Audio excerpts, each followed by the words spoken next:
This is going to be my review of the Lian Sheng LS 111 Nano Quad. I picked this up at gearbest.com for just under $17 shipped, and to be honest, in my opinion right now, this is probably one of the best buys on the Nano Quad market.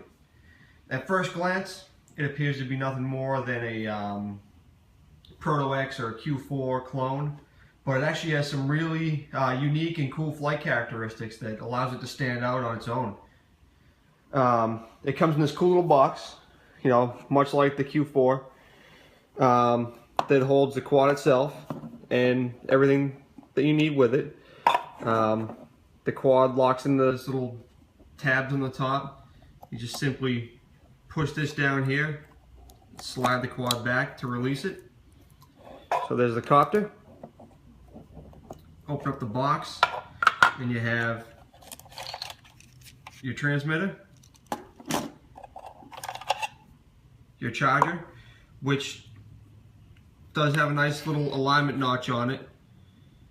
That actually is kind of neat. Whoever designed this, it actually lines up with this little capacitor right here. So they use that little capacitor as a as an alignment pin. Just kind of cool. Spare set of props and your owner's manual. So the transmitter itself is your standard nano transmitter.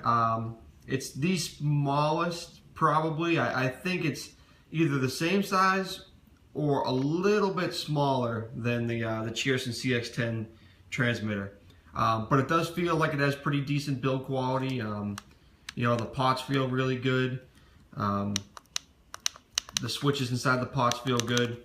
You know, so overall the transmitter feels good in the hand, despite its small size. You know, the knobs do come off, so you could put the 3D printed stick extensions on it. So you have your forward and back trim and your left and right trim here. Pushing the right stick will put you in the flip mode, so you would push the stick and then push it in whatever direction you would like to flip in. Your left stick controls your rates. You have 3 rates.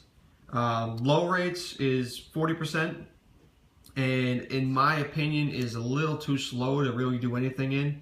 The yaw rate is really slow, and just the pitch is really little. There's no pitch to it, so it's actually kind of hard to fly indoors with that kind of yaw. You click it down once, so you push it once, you get 2 beeps. That puts you into 60% rates, and that's where I like to fly it. 60% seems to give you just the right combination of pitch and yaw.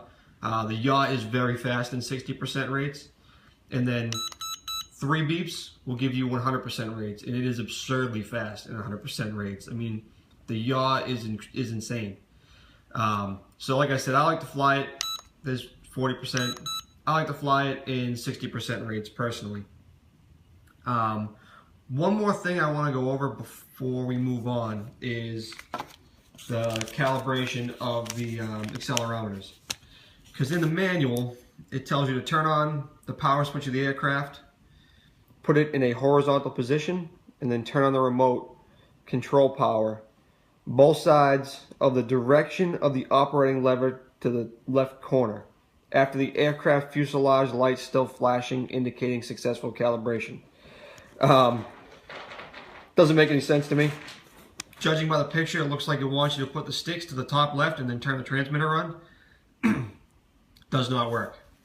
And when I got this quad, I was actually a little disappointed because it flew great, but when you would yaw, it would get this crazy pitch to it and just roll and crash every time.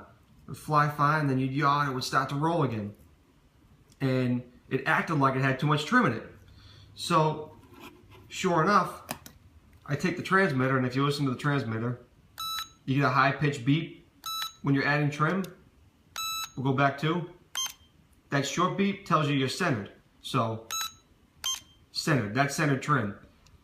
I had to put 10 clicks to the left of it to get that short beep. So someone had trimmed it. I don't know if it was from the factory or somewhere, but they had trimmed the crap out of this thing to try to get the fly straight. So sure enough, after I did that, now the thing always wants to go to the right. Tried everything to get it to calibrate.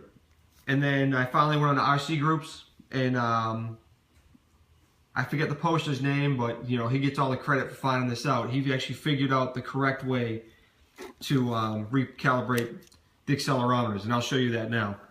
So you would bind the quad to the transmitter, and then before you touch anything at all, before you give it any throttle input, the left stick goes down left, the right stick goes up left. And once those lights flash, then you know that your accelerometers have been reprogrammed, or recalibrated, I'm sorry. And once I did that, the quad flew great. So I was very happy to find that, and thank you to the RC Group's poster for finding that out. The quad itself has that Proto X style construction, you know, where the circuit board doubles as the frame, which is cool because it makes for a very, very light structure. But at the same time, if you did snap a limb off, you know, that's it. It's time for a new quad. There's no fixing that. But it does have these simple little motor pods. You know, the motors are easily serviceable if you could, you know, you're handy with a soldering iron. Canopy pops right off, and the battery in there is sticky taped to the board, and it's actually plugged in. There's a plug right in the back. You can actually kind of see it right through the top of the canopy there. So that's cool. They made it serviceable. The battery is a 100 milliamp hour battery. You get about 4.5 minute flight times before you hit LVC. And once you hit that low voltage warning, you still have another, you know, 30 seconds of flight out of it before it just can't sustain flight anymore. So, you know, 5 minutes of flight time out of a 100 milliamp hour battery is pretty good. And it only takes about 30 minutes to charge it, so that's not so bad either. It is loaded with LEDs. You get these red LEDs on the back that are on the top and the bottom by the motor pods. You have these blue LEDs inside the canopy and on the front of the motor pod, so you know that makes it very easy for orientation. Unfortunately, it's still pretty cold out and snowing, so I won't be able to get it outside anytime soon, but I can't wait to get it outside because it'll be a good night flyer. Other than that, that's all I have to say about the quad itself. So we'll fly it around the kitchen here and give a little test flight. Alright, so we'll do a quick indoor flight of the Lian Sheng LS 111. Turn it on, get it bound, and we'll start off in low rates, which is very, very low. You know, there's the yaw. It's just painfully slow. Very, very difficult to fly in low rates. You know, if you were just picking it up and just kind of wanted to learn how to fly it, low rates are good. Just keep it in the center of the room. Because if you start flying towards something, it's hard to get away from it. Now, I'd mentioned in the beginning of the video the yaw. So there's low rates yaw. There's 60% and there's 100%. It's just so fast. You know, and you can get this thing into just a crazy funnel. It's just a crazy little quad. It's a blast to fly. Like I said, this is probably one of the best deals out there right now in the nano market. You know, it's just so much fun to fly. You know, my Cheerson CX-10 was my favorite, but I think this little guy has him beat now. You know, it's just 100% rates though. You know, I'm going to move it down to 60. 100% is just way too fast for in the house. But 60% is about the perfect combination of pitch and yaw. You know, where you can really just have a lot of fun flying around the house. You know, it's just a blast. I can't wait. This is none of those quads that I really can't wait to get it outside and see what it does in the wind, because I think it'll fight the wind pretty good. You know, obviously these little nanos aren't really meant to go outside, but I think some of them are a little more prepared to fight the wind than other ones, and this is definitely one of them. I mean, you can see the pitch. We'll bring it towards us. It just got crazy pitch to it. Oh, one thing I didn't show yet was the flips. So we'll put in the flip mode. So what I did there, just to be fair, is I charged the battery up. The battery was starting to run down.